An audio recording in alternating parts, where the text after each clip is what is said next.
Hey, welcome back. You have tuned in to One on One with Vin Dacquino. This is a show that helps bring to light our community. More importantly, the people in our community. People who not only make an impression on others, but people who have an impact on others. People who in some way, shape, or form help others in their own lives. My name is Vin Dacquino. Our guest today, none other than Ron Blanco. Ron! How are you, Vin? You have impacted a whole lot of people. You are all over town getting people to come out of their shells, be who they are, but there are also a number of people who have impacted you. Today, I want to know who those people are who helped Ron Blanco be Ron Blanco. Well, it all started in the Bronx, I suppose. You know, they built the Spring Parkway, and like me, like all other people, just wound up here in Mayapack in Yorktown area.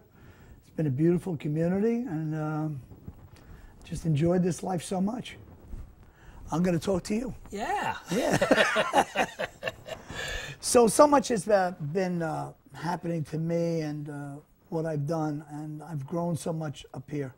Being a person who's lived in the city for 40 years, being a person who's from the Bronx. But not only lived in the city, really lived in the city. Oh, yeah, 3 Some locations. very famous people have crossed your path. Yeah. Tell me a little bit about some of those people who've influenced you, Ron. Well, I guess the biggest one has been, when I worked as a, if we zoom in over here, first of all, let's zoom in on the pictures, okay? Okay. All right, let's zoom in. This is Evander Childs High School, and there I am beforehand. Look a little different. Yeah, a little different. I love notice that haircut. You notice that haircut? Very good. So what had happened was we became very famous working at, and if we zoom in on this picture, a front cover of a magazine called the Riviera Lounge. And we backed up all the major acts and groups. My first group was the Mascots. My manager was Ray Allen.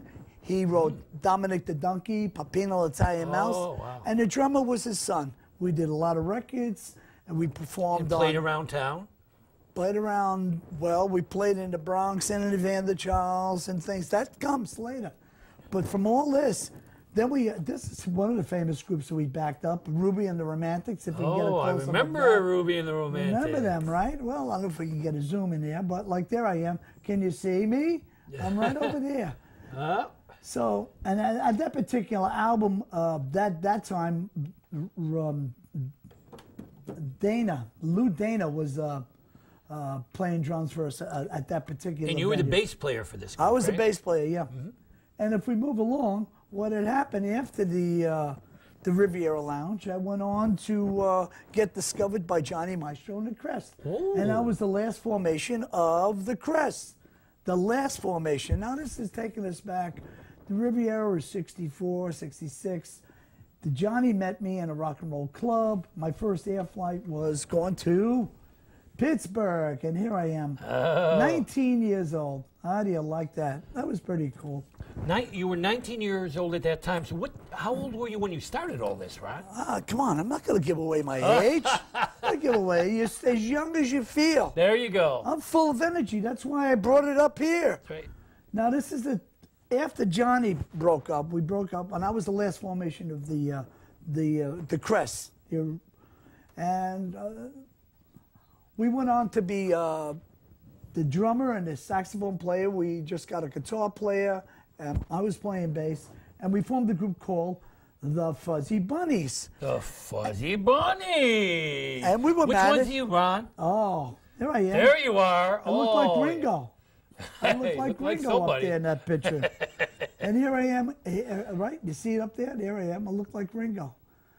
Matter of fact, we did a Beatles show way back in Mount Vernon, and we were like Beatle mania at the time, and the girls were screaming crazy.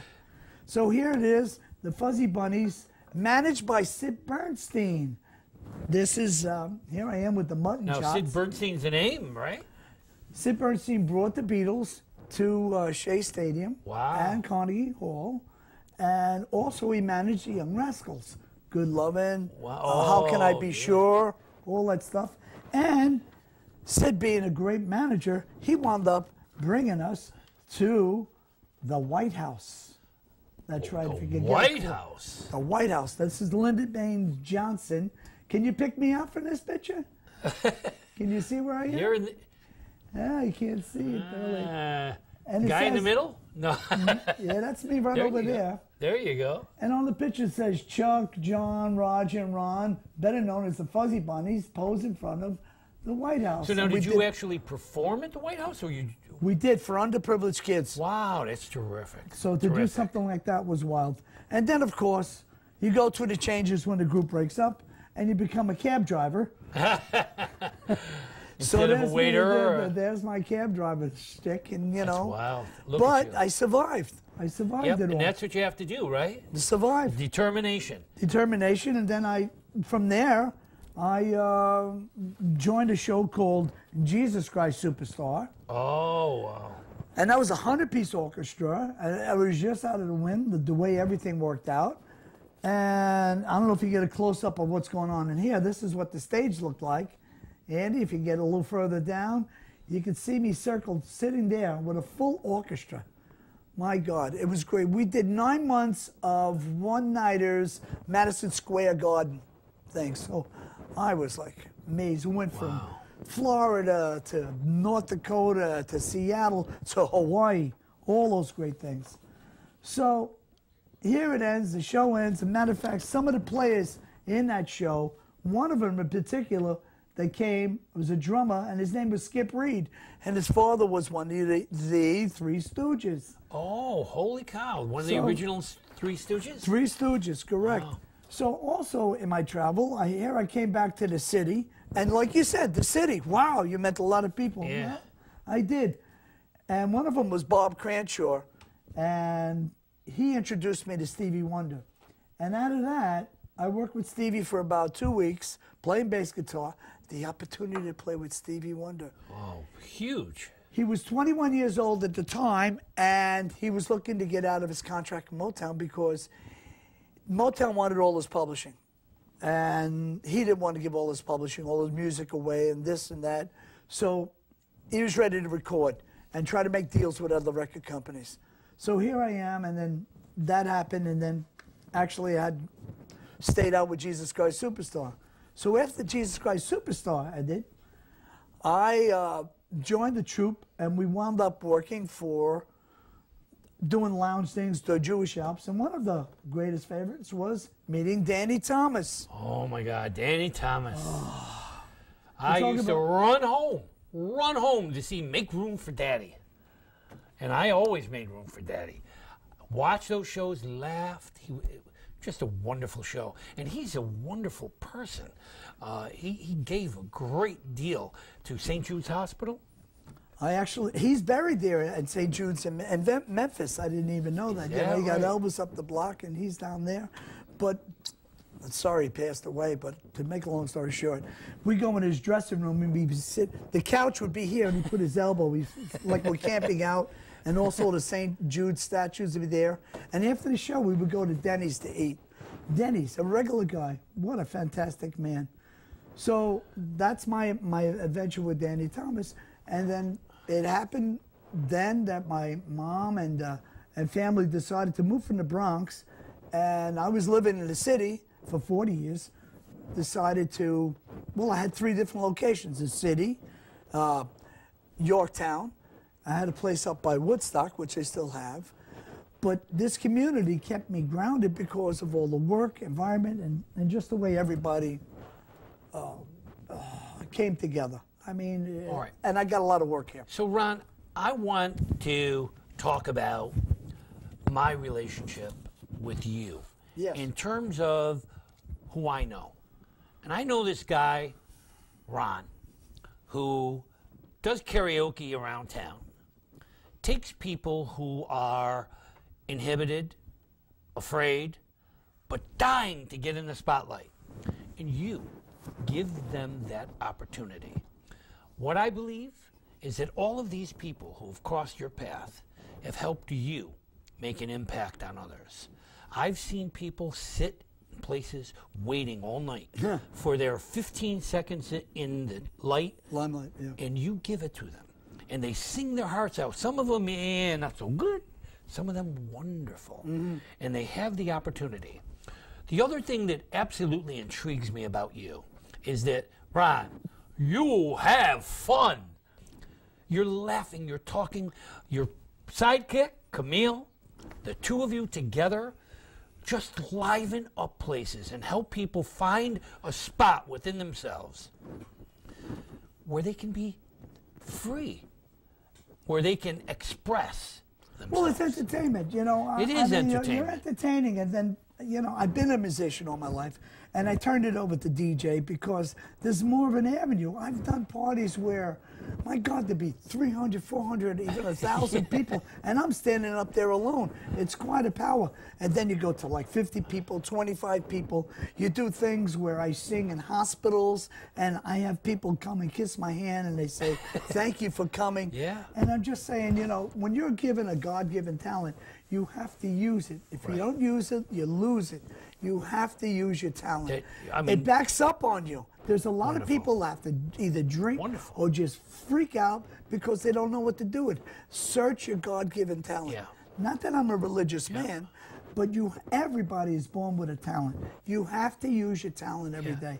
Coming up here, expressing myself, and bringing out the best in the people, guess what? You bring out the best, and you bring out the best of them. The best medicine, of course, is laughter, and the closest thing to your soul is your voice. You have to sing, you have to talk. Then you're expressing yourself. You got a great show here. You're expressing yourself. You're letting it out. You have an avenue where you're bringing out people who are trying to make a difference in the community. I mean, I'm doing communion parties. You know, you're talking about kids. Bar mitzvahs. Bar mitzvahs. I mean, is there any kind of party you don't do, Ron? Well, I've gotten up to like 94 years old. Excuse me. I got up to 105 years old. I'm saying, what am I going to sing a song to a person that's 105 years old? Fairy tales come true. Can happen to you if you're young at heart.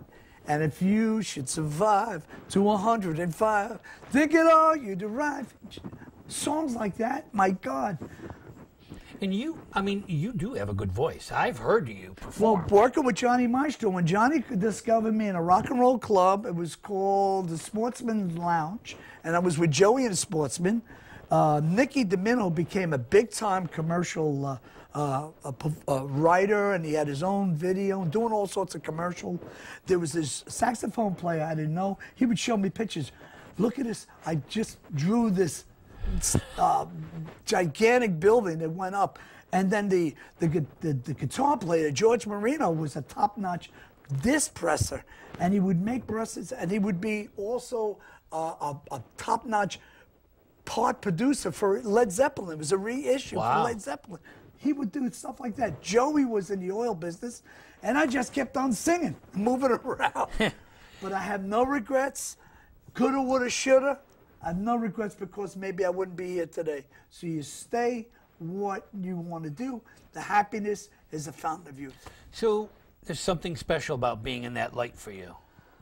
Oh, without a doubt, without a doubt. I like, you know, Smokey Robinson, who I met and I backed up, whatever. To make a long story short, he said, this is my real world. When you're on stage, it's a different world. You do become too. And the art of being an entertainer is that ad lib. Yeah. You know, you say, wow, I can't believe I have all this in me, and it's coming out, you know? Yeah. You know, it's funny because people say to me, how in the world do you talk to 1,000 people? And I say, you know what? Sometimes I'm more comfortable talking to 1,000 people than I am talking to one. There's, right from 12 years old, I found that I need an audience. And the people that you work with are the same way. Some of these people have never been in front of an audience. Correct. And you bring them to that microphone. Correct. And I see them blossom. They become someone new, someone different. It's a lot to echo. Yeah. There's a lot of echo on the microphone. That's what happens, a lot of echo. Yeah. By the way, Vin, I do have some books I like to recommend. Good. Terrific. This is a book called Shaboom, and this was written by Clay Cole, of WPIX, famous famous. He was before Dick Clark. Right. And to make a long story short, this book is just fantastic. He goes through the whole history of rock and roll, things he'd done in the business. And a lot of that I can relate definitely to. Yeah. Because when I was with Johnny Maestro, you know, we did a lot of TV shows and things. One of them was the Clay Cole Show. Wow. And just wonderful guy, and just, wow, to be like, to You do also something like that. recommended a movie to me recently that I watched, a documentary on rock and roll. Was it the one with Travolta's wife? Or a documentary on... No, it was a documentary about a famous rock and roller who... famous rock and roller that had some ups and downs. That's about every entertainer we know. We all do. Anyway, you have more books. More books. Show me the books, and in the All right, meantime, I'll I'll show try you to books, get through 'cause my I know old you- age I know and remember that You film. being a writer yourself, and I don't know how many books you've written. Songwriter. He was a famous songwriter. Famous He song. wrote a whole lot of songs. Okay. Oh, didn't help. Okay, we'll Didn't work help. on it. I don't know. Be My Baby. Be My Baby, sure. Ronnie Spector. And I was living with someone that worked for the Beatles, and they used to call up the house. Do you believe that? Touching the Beatles and call up the house. Matter of fact, with Stevie Wonder, I wound up getting him Paul McCartney's phone number, and what happened out of that was Ebony and Ivory. Oh. What a great song, you know? It is a just great to put song. that together. So I was the catalyst in putting that together. Wow. Isn't that something? Now let me show you another book. Here's another book. This book here is Paul Schaefer. Now, when I came off the road tour with Wait, isn't it you? Oh, Yeah. no, that. You know, matter of fact, I did tell Paul. I did tell him, if you're going to call him. When I went to the David Letterman show, I said, Paul, shave the rest of the hair off. It looks great. It looks great. Well, Paul I met at Joseph Papp Shakespearean Theater. It was down in the Village and everything. And I was doing a show called Morning and Deserve, right? Here I'm a bass player. I was a union leader, and meaning I collected dues and everything of that nature. And then Paul took my place. But what's so interesting about this show was Meatloaf was in it. Oh, wow. And the show was written by Jim Steinman. Jim Steinman, Bat Out of Hell. Everybody knows what Jim Steinman did. Great songwriter, great. And he discovered his Meatloaf, Bat Out of Hell. You know, Paradise by the Dashboard Light. Everybody loves singing out on karaoke. It's crazy. And when I'm doing the karaoke, I reminisce all these songs all at once. Always comes out. So here I did the show, and then Paul Schaefer became the union rep and finished the show. They tried to make a show that just didn't work, try to work. So it was good. It was good. All right, here's the Danny Thomas book. There's Marlo. Marlo. The thing about this I read about later is that this is such a great book. It talks about Danny and in the sense of like having Sid Caesar, all these old-time comics come over to the house and just tell a couple laughs, and he would invite everybody over. And here he is, married to a Sicilian woman, and I'm Sicilian, I'm Sicilian, and he was of course Lebanese, but what a great man. And one of the jokes he told when he was on stage was a streaker, an old-time streaker, come running across the street, and someone says, "Did you see that? Did you see that?" And he says, "Yes, I saw that. Sure looked like it needed some ironing." So it was just so wonderful. Yep. But here I am up here, all that I contribute or got inside me, I try to give to everybody else and bring out the best. This is such a wonderful area.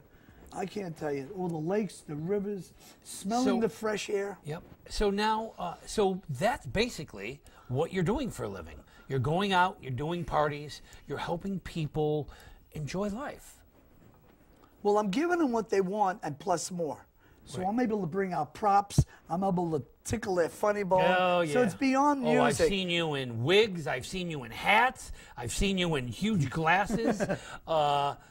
You are an entertainer in your heart, in your soul, and in your life's work.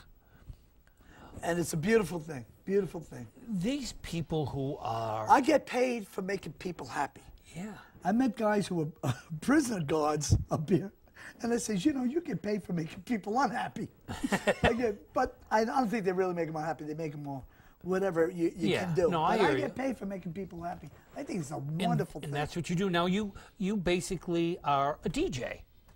DJ, and I've been a musician. I've been a bass player, guitar player. Yep. I've heard you play bass. Oh, my goodness. I went from a 100-piece orchestra with Jesus Christ Superstar and all those other rock groups and labels to a guy who I saw in a club with a rhythm box and a guitar. And for about 25 years, I was in clubs and doing private parties and got the house parties. Just me. I would look around and say, wow, I got a whole floor dancing and just bringing out the personality. I got people dancing and singing. Now, you carry your memories almost like a treasure chest. Oh, yeah. And there's some wonderful golden memories that you have. Could you place any one of them up at the top of your list? Well, here I am in Seattle. I mean, Superstar was great. Jesus Christ Superstar was great because I was able to travel. And I traveled for 2 years. Matter of fact, I did 2 years, and I never missed a show. Wow. How crazy is that? I went on stage with so much pain in my stomach. I had a big ice on my stomach. And here I am playing the bass. Went to Seattle, and then from Seattle, we flew to Honolulu. Wow. So I always dreamt about, well, if you die, you know, that's going to be the paradise. That's the Honolulu. paradise. And of course, it didn't let me down. Did the grass skirts have anything to do with that? Yeah, beautiful women. Yeah. With Diamond Head and see, you know, being in Honolulu and putting a mask on, a snorkel, seeing all these tropical fish and everything. It's heaven on earth, absolutely. So, your recommendation to people is travel. Is travel? Travel, see the world. And you recently came back from a cruise, just a couple days. That's so right. you do travel. Yeah. So you're not doing as much bass. No, guitar but playing? everybody asked me to play, and then when I play, and even though I'm fumbling like that, they say, wow, we can't get a guy to play like that. We can't get someone, you know. Yeah. Well, it's just, you know, whether it be a Latin feel or just rock or even singing with that harmony. No, just 6-part harmony with Johnny Maestro was nothing to laugh about, you know, before he formed the Brooklyn Bridge. And I always felt bitter about it in some respects. I said, we were better. We were better. Ron, you're hitting on something that I feel very strongly about. Passion. Oh. You just are overwhelming with your passion. You're excited every day. Every time I see you, you're full of life, ready to live each day as it comes. I know you have a lot of other things to show and other things to talk about. In the last 5 minutes or so that we have, what else would you like to say to us? Well, you told me to come on this show. Yep. And I really didn't know what to say, but we had a conversation. You said, you know, you really would be going on a show. You have a lot of history about and passion. And well, I didn't realize it was passion, but I would say a lot of heart, you know, and a lot of like, well, you know, it just comes out natural. The thing I'm showing up right now is the thing I dug up in 1977 when I came from a 100-piece orchestra, seeing a guy in a club doing a one-man band.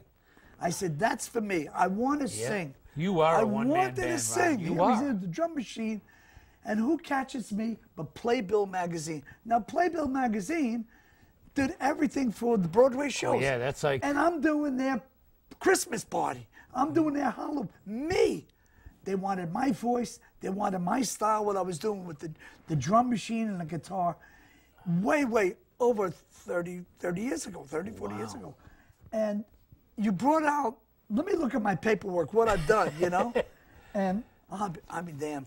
I didn't realize that I didn't have enough, how do I say, confidence in myself to say this and say that, you know? But I look at my track records and I'm proud of myself. Yeah, there's a lot to be proud of. And what makes me proud is that you are a very important part of this community in the sense that you help the people who live here be who they are. Yeah. And, you know, I taught school for 35 years. And one of the I things admire that. I well, always wanted to be a teacher. One of the things that I wanted to accomplish is to help children Yes. be all they can be. Yeah. I love making kids laugh. Yeah, and to help people find that important spot within themselves, to understand that they have value, that every single person is unique and different in some way. You're being an example. You're an absolute so example. you. People admire you too. They Well- admire because you're an example. And you know, being an example is like being a leader, and you're just like, wow, that's really nice that that's happening. Well, I want to urge the people of our community Yes. to find Ron Blanco. You're all over town. I'm not going to mention any particular place because you're all over the place. Yeah, they'll Every find place I look, Ron Blanco is making people laugh, making people happy to be there.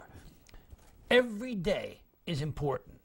And every day that you make people feel important, Ron, you're giving to us. So on behalf of all of the people out there, I want to say to you, Ron, thank you for being you. Can I mention my wife? Oh, please mention your I wife. met her up here. You better, otherwise you're not going to have any place to sleep tonight. She's going to kill me. Been married 15 years to Camille Goldfinger Blanco. Yep. And if you zoom in on the card, you could say that I love her very much. She I'm is so as glad I found lively her. as you are. I've known her for many years. Yeah.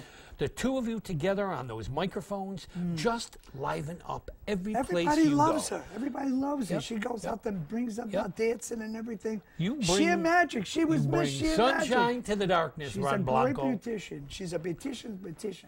Yep. Can't say enough about her. I cannot say enough about you Oh, thank you. and Camille. Yeah. But thank you so much for being part of this. You're doing It soul is touch.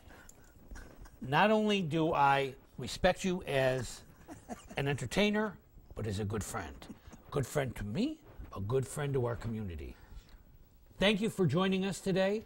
Thank you for tuning in. And we expect to see you next week. Remember, we are on every single week. Don't miss a show.